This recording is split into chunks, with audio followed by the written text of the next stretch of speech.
What happens when the person you love is no longer the same version you first met because they're growing and evolving just like you are? Or maybe they haven't evolved at all and you're just no longer going in the same direction. How do you know whether to grow together, adjust the ways you love each other, or accept that sometimes growth naturally leads you in different directions? Listen in to find out. This podcast is always 20 minutes or less, so you don't have to feel overwhelmed or overhaul everything in your life, but just make small, simple changes to create more calm and peace. To get to your better life, make small changes and begin to live it. When you think about relationships, especially long-term relationships, I think most of us grow up believing that goal is stability. We want comfort and consistency. We want to find our person, settle in, and somehow believe the two of us are going to stay the same, emotionally compatible for the next 30 or 40 years. But the truth is, emotionally healthy people don't stay the same. Awakened people don't stay the same, and evolved people definitely don't stay the same. And honestly, thank goodness for that. Imagine being exactly who you were 10 years ago. Same fears, same emotional triggers, same communication style, same coping habits, probably not good, same understanding of yourself or misunderstanding of yourself. Most of us would look back and say, "Oh, wow, I really thought I had life figured out back then." And then you laugh a little because now you know better. What's interesting, though, is that we celebrate growth individually, but relationships sometimes struggle under the weight of that growth. One person might start healing, one person starts becoming more self-aware, one person starts learning healthier communication, or one person starts setting boundaries. One person starts evolving spiritually or emotionally in ways that they weren't even expecting, but somehow needed. And suddenly the relationship dynamic that once worked doesn't work the same way anymore. Not because someone did anything wrong or because someone failed, but because growth changes people. There's a quote from Khalil Gibran that says, "Let there be spaces in your togetherness." It's beautiful because it reminds us that healthy love isn't ownership and needs space to be healthy. It's not emotional handcuffs. It's not demanding that someone freeze themselves in time so you can both remain comfortable. Healthy love allows room for evolution. And I think one of the biggest misconceptions about love is believing that compatibility is static, and it's not. Compatibility is something that has to be rediscovered over and over again through different seasons of life. The version of you at 25 is probably not the version of you at 35. The things you value may change, and the way you communicate may change. Your priorities definitely will change. The way you process stress, intimacy, goals, or purpose may change. And if your partner is evolving too, then both people are essentially becoming new versions of themselves every few years. And that means relationships aren't really about finding the perfect person once. They're about learning how to keep meeting each other again and again. And I think that's just so beautiful, but at the same time, it can be scary and exhausting because, let's be honest, some days we can barely remember where we left our coffee, never mind intentionally focusing on our partner and relearning another human being every few years. But this is where self-awareness becomes so important. A study published in the Journal of Personality and Social Psychology found that couples who supported each other's personal growth experienced greater relationship satisfaction and stronger emotional connection over time. Researchers referred to this as the Michelangelo phenomenon, where partners essentially help sculpt one another toward their best selves. I love that image because it doesn't mean controlling someone. It means supporting their becoming. And think about that. When someone you love starts growing, do they feel safe evolving around you? Or do they feel like they have to shrink themselves to preserve the relationship?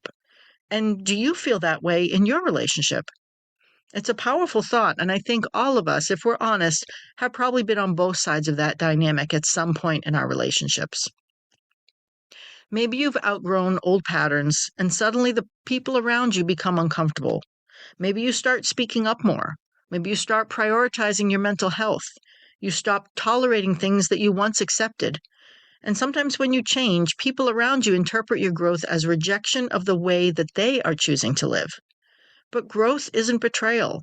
Sometimes it's survival, sometimes it's healing, and sometimes it's finally becoming who you were always meant to be.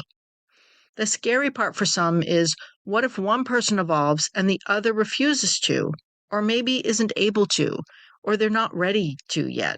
And then distance can happen naturally. Not because either person is wrong and not because someone's the bad guy, but because relationships need movement. Imagine two people hiking together.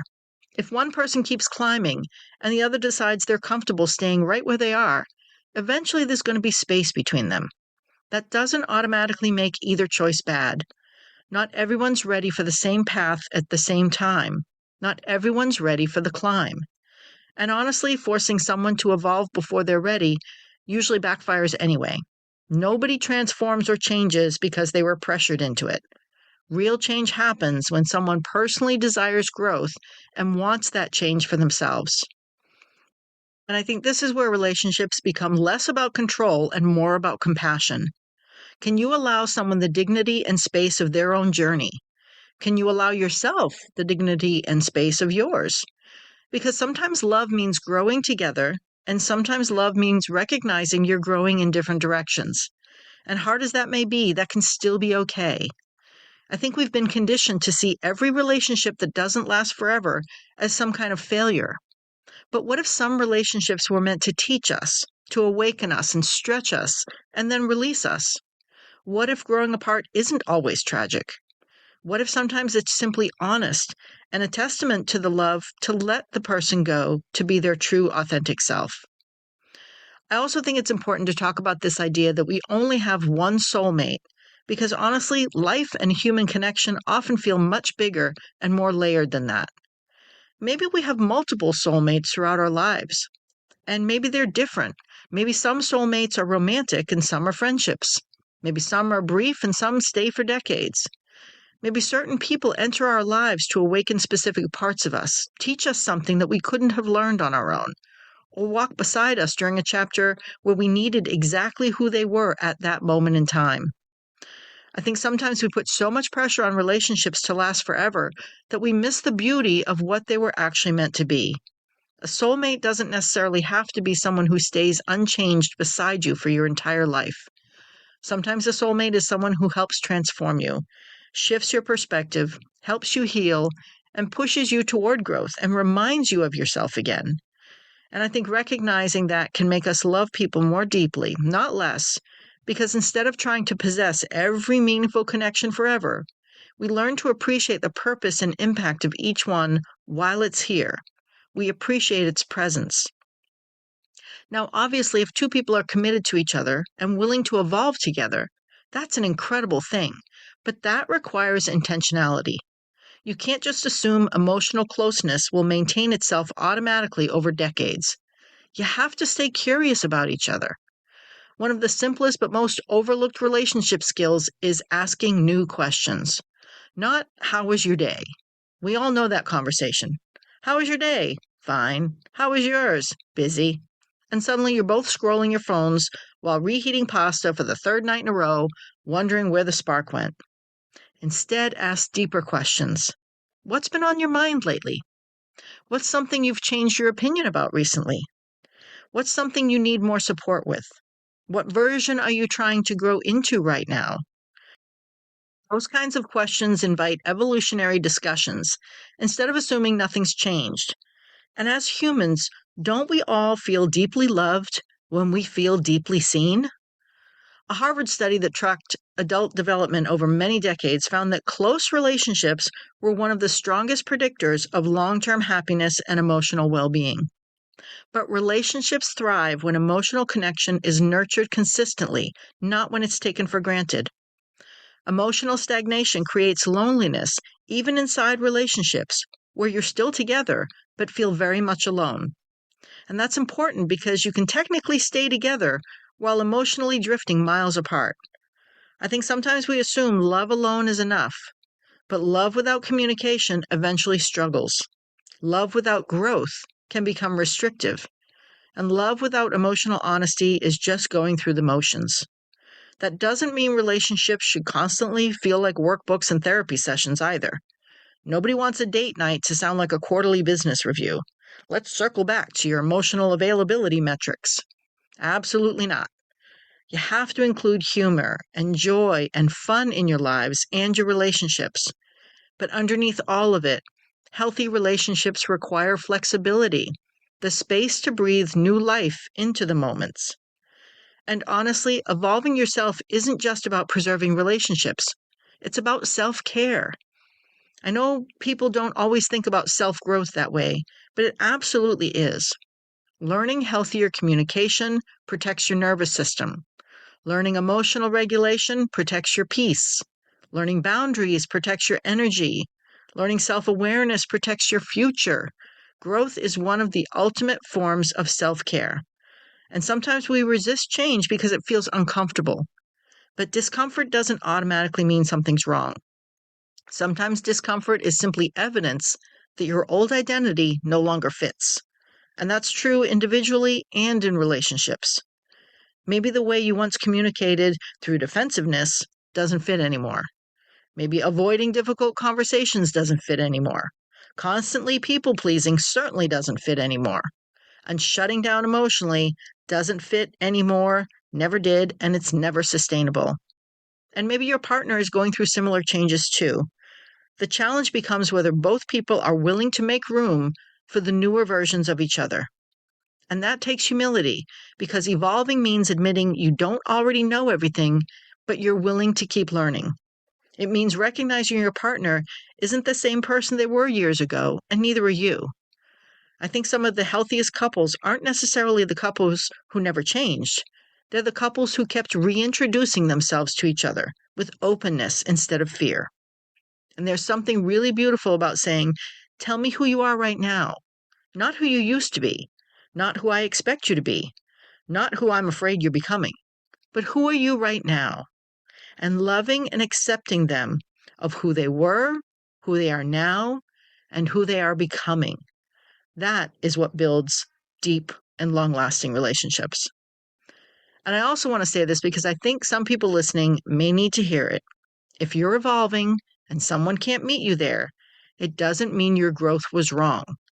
Sometimes people genuinely love each other and still aren't aligned anymore. And that's painful, I know, but it's human. And nobody should force another person into emotional spaces that they're not ready for. You can encourage growth, you can model growth, you can invite it, but you can't drag someone into transformation. At the same time, if you realize you've stopped growing entirely because you're afraid it might disrupt your relationship, that's worth reflecting on too. Are you staying authentic to yourself, or are you shrinking yourself? Are you preserving comfort at the expense of your own growth? If you're feeling that, ask yourself, what parts of yourself have you outgrown recently? What conversations have you been avoiding? What emotional habits no longer serve you? And who are you becoming now? Or who are you not becoming? Those are big questions, but big questions and soul-searching answers create meaningful lives. And I think one of the most loving things we can do for ourselves and the people around us is to commit to ongoing emotional evolution. Not perfection, not becoming some enlightened mountain monk who suddenly never gets annoyed in traffic again, but genuinely committing to awareness changes relationships. It changes you. It changes friendships. It changes parenting. It changes leadership. It changes the way you experience your own self. One of the hidden gifts of evolving emotionally and growing is that your relationships stop being built entirely on survival patterns. You stop needing constant validation from others. You stop assuming conflict means abandonment or rejection. You stop making your partner responsible for healing every wound that you carry. It's hard but powerful work you're doing, but it creates so much more freedom inside yourself as well as inside the relationships, because love stops feeling like emotional management and starts feeling more like a partnership. And I also think evolving together requires celebrating each other's growth instead of being afraid of it. If your partner becomes more confident, celebrate it. If they become emotionally healthier, celebrate it. If they discover new passions, celebrate that. If they communicate differently in healthier ways, gosh, celebrate that, because that will help your relationship in the long term. Because growth shouldn't threaten love, it should deepen it. Celebrate your individuality instead of requiring each other to do what you each love. Stop feeling that you have to be more like each other, or that you have to like the same things and spend all your time together. My partner loves to exercise. Me, not so much. I do it because I know I need to. But I can binge watch a show while crocheting, and I love a good musical, whereas those expensive show tickets will be a waste as he falls asleep before Act 1 is even done. But that's okay. We can each do our own thing when we want to, and then we can do our things together. Now, of course, evolution can sometimes expose incompatibilities too. And while that can hurt, clarity is still kindness. Pretending alignment exists when it doesn't usually creates more suffering in the long term. And that's part of maturity too, by understanding that not all endings are failures. Some are transitions, some are awakenings, and some are invitations toward deeper authenticity for both people to be their true selves.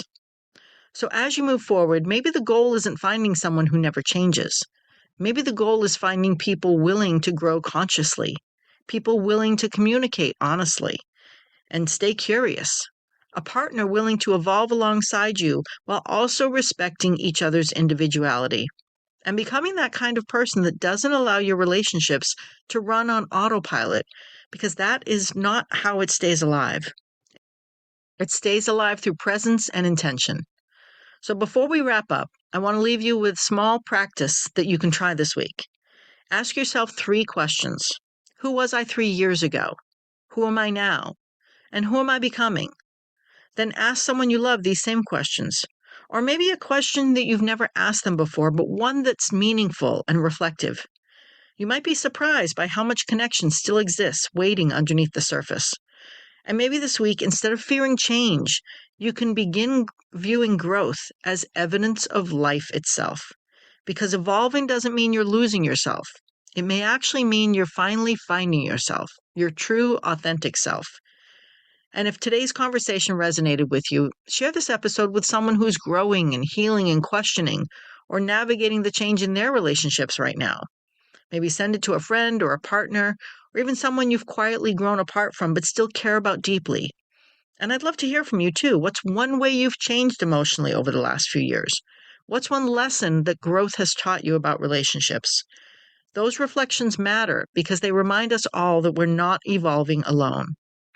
And if you enjoyed this episode, follow the podcast so you don't miss future conversations around emotional wellness, relationships, self-awareness, and personal growth.